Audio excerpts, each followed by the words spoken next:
everybody. Sonia Rollins filling in for Phil Gallagher today, and this is BNEWS Weekly.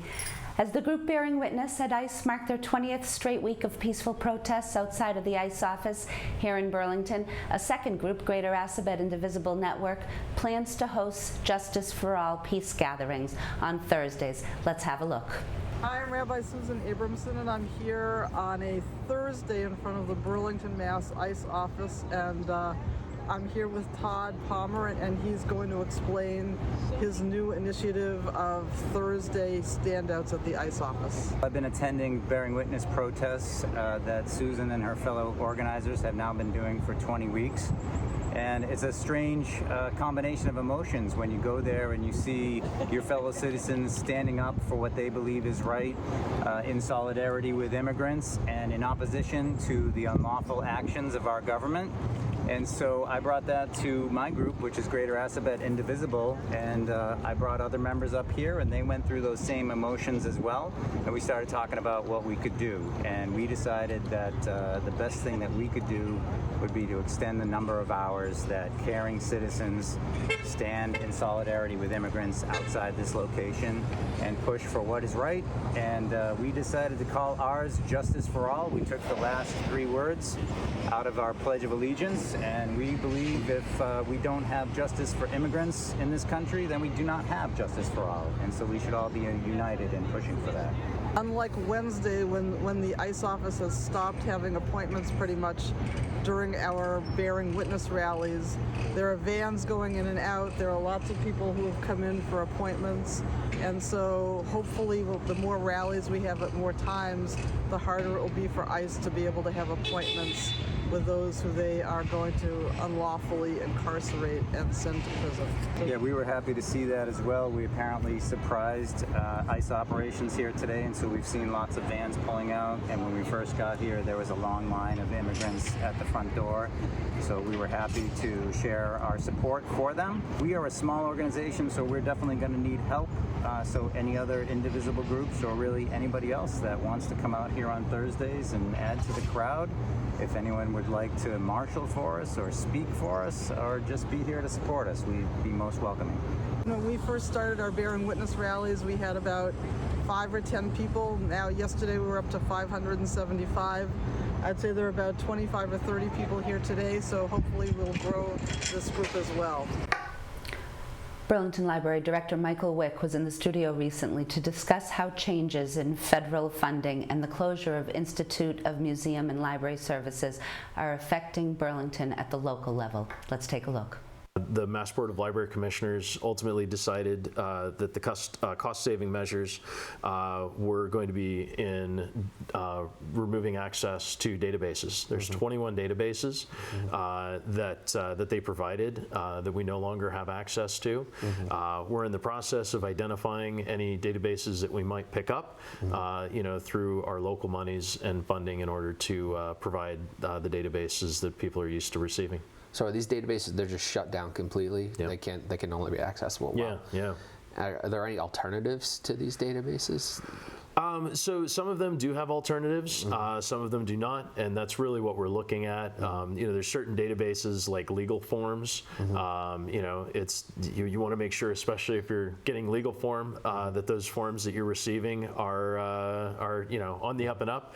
They've been vetted, and so just going on the internet and finding a legal form, it could be somewhat dubious depending upon the resource or the provider. So we're looking at some of those databases that are unique in the services. Lahey Hospital and Medical Center announced a historic $15 million grant from longtime supporters Dr. Emanuel and Sheila Landsman. One of the largest philanthropic commitments in Lahey's history, the gift will support the rejuvenation of Dr. Emanuel and Sheila Landsman's hybrid operating room they funded to establish in 2010. This is a significant step toward realizing the hospital's future vision for the delivery of state-of-the-art patient care. As a result of the Landsman's extraordinary generosity, we are building something truly exceptional, Dr. Susan Moffett-Bruce, president of Lahey Hospital and Medical Center, said. Their most recent gift will allow us to deliver more advanced, AI-enabled, and efficient surgical care. We are truly paving the way for the next 100 years of clinical innovation at Lahey. We are grateful. Lahey Hospital and Medical Center looks forward to celebrating this gift and honoring the Landsman's remarkable generosity in the months ahead. The Burlington Board of Health will be hosting its 2025 flu clinics. There will be a high-dose flu clinic for individuals 65 and older on September 16th and 17th at 61 Center Street and October 1st at Grandview Farm. A public clinic for all ages will be held on October 4th at Grandview Farm as well. All children and adults are eligible regardless of insurance status. However, registration is required. You can register on the Board of Health's page on the town's website at burlington.org. Shawsheen Valley Technical High School's Summer at Shawsheen program marked its 10th anniversary by setting a new attendance record with 650 students participating in a variety of offerings that included vocational technical courses, STEM classes, sports clinics, and academic enrichment courses. We have students of all ages here in the summer, but the focus for every class is to provide hands-on experiential learning, explained Bloom.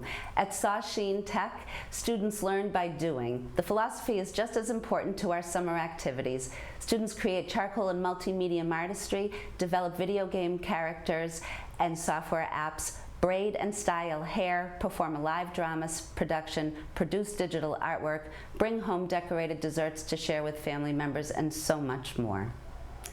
It's September, folks, and the Burlington Beer Garden has returned. It's held on Thursdays throughout this month, and it's held on Thursdays throughout the month, and this year it's bigger and better than ever. BNEWS' Chris Flaherty caught up with Economic Development Director Melissa Tentaglis to talk about the event. Sometimes you want to go where everybody knows your name. Thursday evening, the community gathered at the Pocket Park on Cambridge Street for the start of the 4th annual Beer Garden Series, brought to life once again by the Economic Development Office.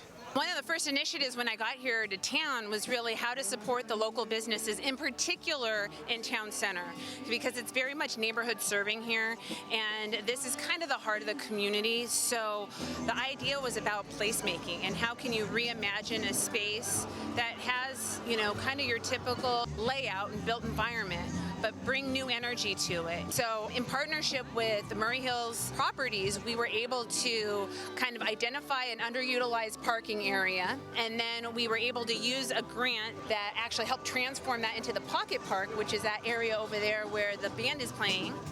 And then from there, it was really about engagement with the businesses. Going to each business and saying, would you be interested in trying to do this beer garden concept in the parking lot? And this is now our 4th year, bring it to the Thursdays in September, and I'm really encouraged by it. We've gotten a lot of support. The Beer Garden Series has grown in size and popularity since its inaugural year and has become an anticipated event on the town calendar. It's extremely heartening, and there were definitely some key stakeholders, folks that had been part of the town center redesign 10, 15 years ago that came together and really supported this initiative. The beer gardens are events put on for the community by the community while emphasizing Burlington's placemaking effort. Taking a space and then reimagining it like a public community gathering space. It does require a lot of collaboration from different town departments. And so from that perspective, it's really kind of first the place, but then it's really the people, really. If people believe in it and come and then come back, that's what's been exciting. Get people to kind of have that human scale experience so they see, oh, I didn't see that business that was there. Oh, I got to talk to that guy who has a business that I need, that kind of thing.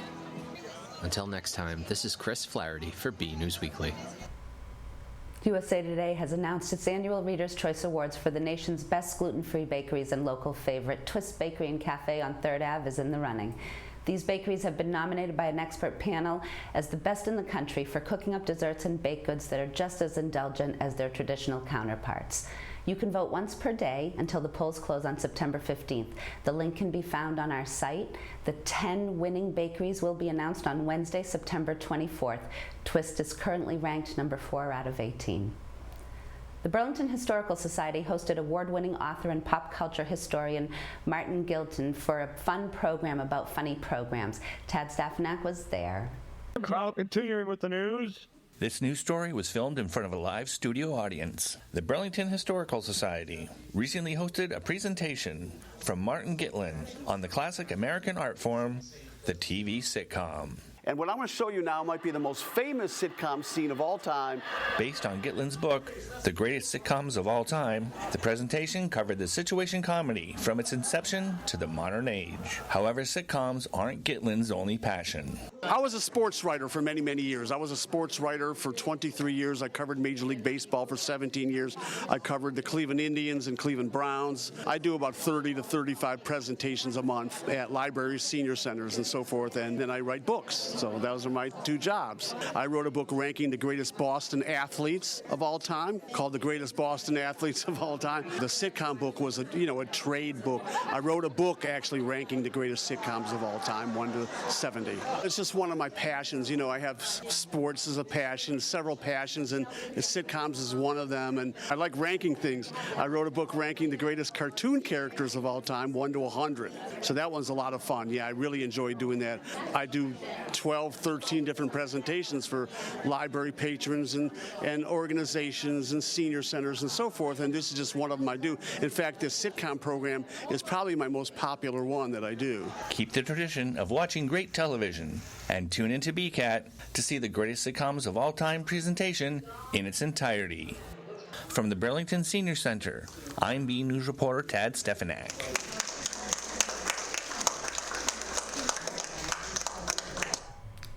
The Burlington Library kicked off the holiday Labor Day weekend with extended hours and a full line out the door last Friday. Varys Conley has the story.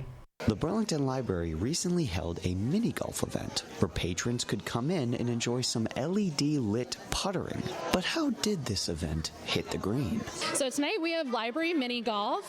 The company who's putting this on is called One Up Games. They're a company that does library programming throughout Massachusetts. So we're excited to bring them in for an after-hours event where patrons are able to play a 9-hole round of mini golf. And we're just excited to put on an event for the holiday weekend where some folks may be winding down for school. So hopefully this is a fun thing for them to come out and do on a long weekend.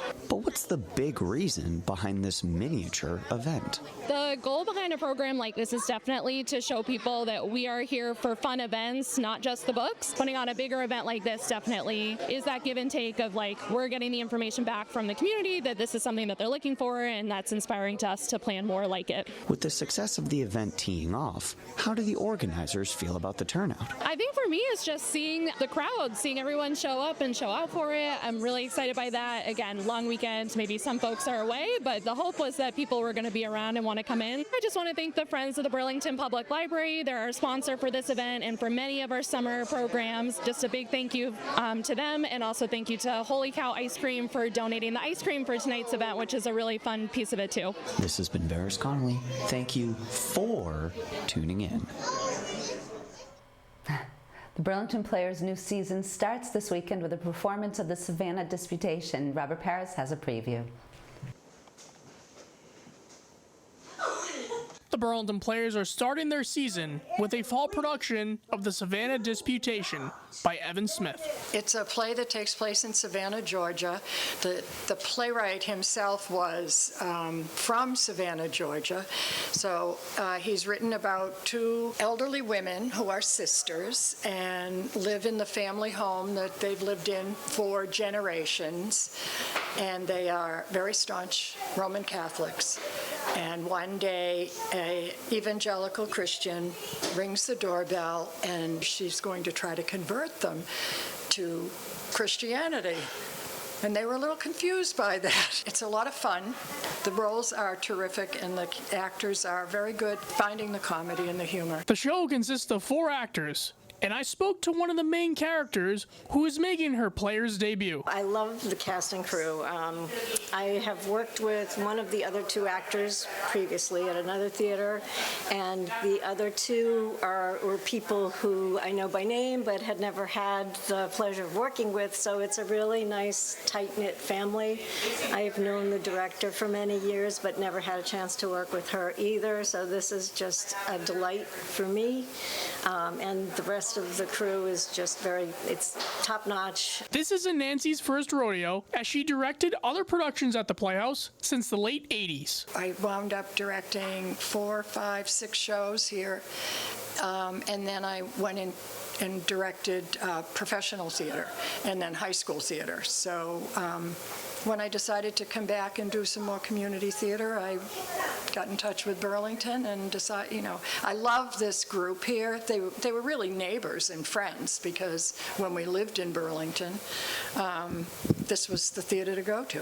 While this is a comedy, there's an important message in the production. I think for me, the play says we are all entitled to our own beliefs, and we are entitled to follow them as we see fit.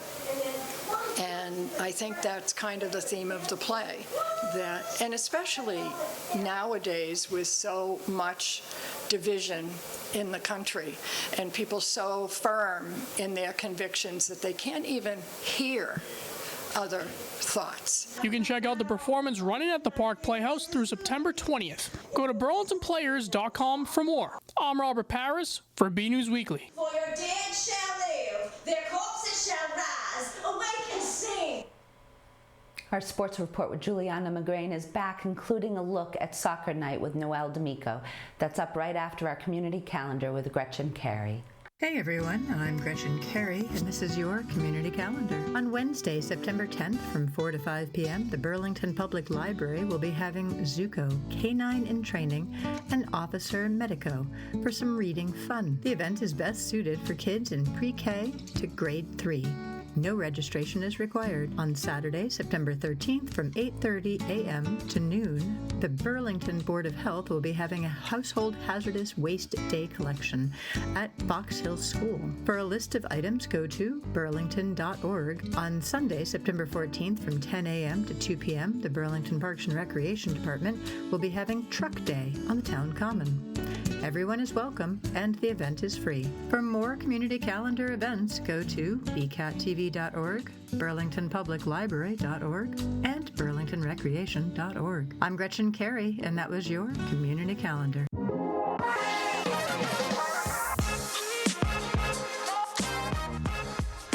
It's Nikki from Burlington Buzz, and I cannot wait to share with you something that we've been working on with the nice folks over here at BCAT. It's a brand new TV show called Burlington at Work, and it profiles the people and organizations that keep Burlington buzzing.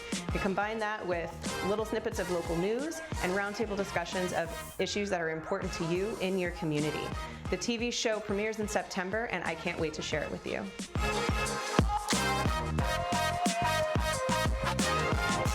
Hello everyone, happy fall and welcome back to your weekly sports report, starring yours truly, Giuliana Magrane.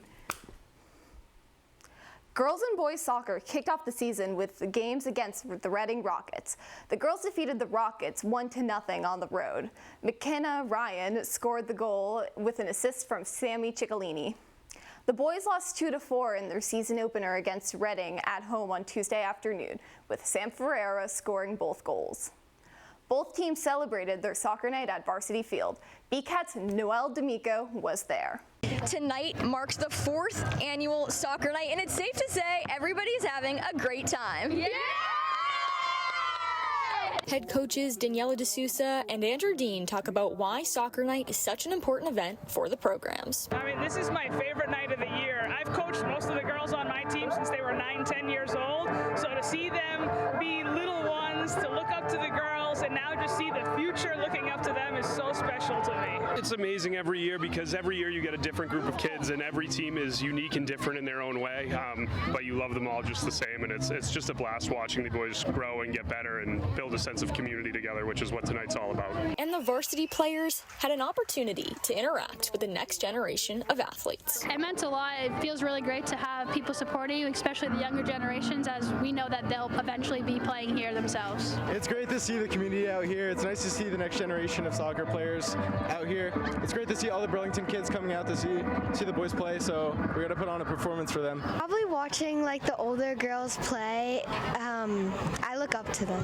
I like the halftime activities that they got to pull fans and people got to play on the field.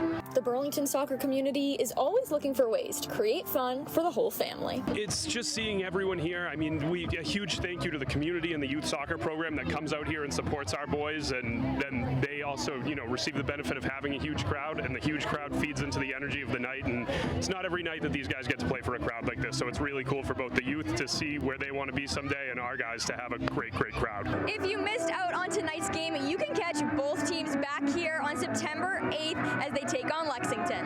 From Varsity Fields, I'm Noelle D'Amico. Red Devils Golf are 1-3 after a 41-31 road win against Bedford and 2 home losses with a heartbreaker against Stoneham, 36.5 to 35.5, and a 42-30 loss to Woburn. They fell to Lexington earlier this week, 48-24 on the road in Lexington. On September 3rd, both the Lady Devils field hockey and volleyball opened their seasons with tough losses to Reading. Field hockey lost in a shutout 4-0 and volleyball in a heartbreaker 3-2. Both teams will play Watertown next. We have a few teams that begin their seasons next week. Cross country will be on the road in Arlington and the Woburn and Burlington girls swim team will open at home with Winchester. Red Devils football will hit up the gridiron next Friday with their season opener against Westboro at Varsity Field. You can catch all the action live at 6 p.m. on our YouTube channel at BCAT TV. We'll have all the updates on the games and meets next week, so stay tuned. For more, check out our sports section on our website and go follow us on X at BNEWS Sports. I am Giuliana Magrane, and we will see you next week in our sports report. Our photo of the week was sent in by Steve Moran. Steve captured a creature that looks like it's from the Loch Ness, but it's actually in the waters of Shrill Pond on the campus of Clark Museum in Williamstown. Thanks for the photo, Steve. We'd like to see your photos. The photos could be something you see around town, on vacation, or even photos of your family and pets. Whatever you think is interesting and you'd like to share, please send it along to bcat@bcattv.org with the subject line, Photo of the Week.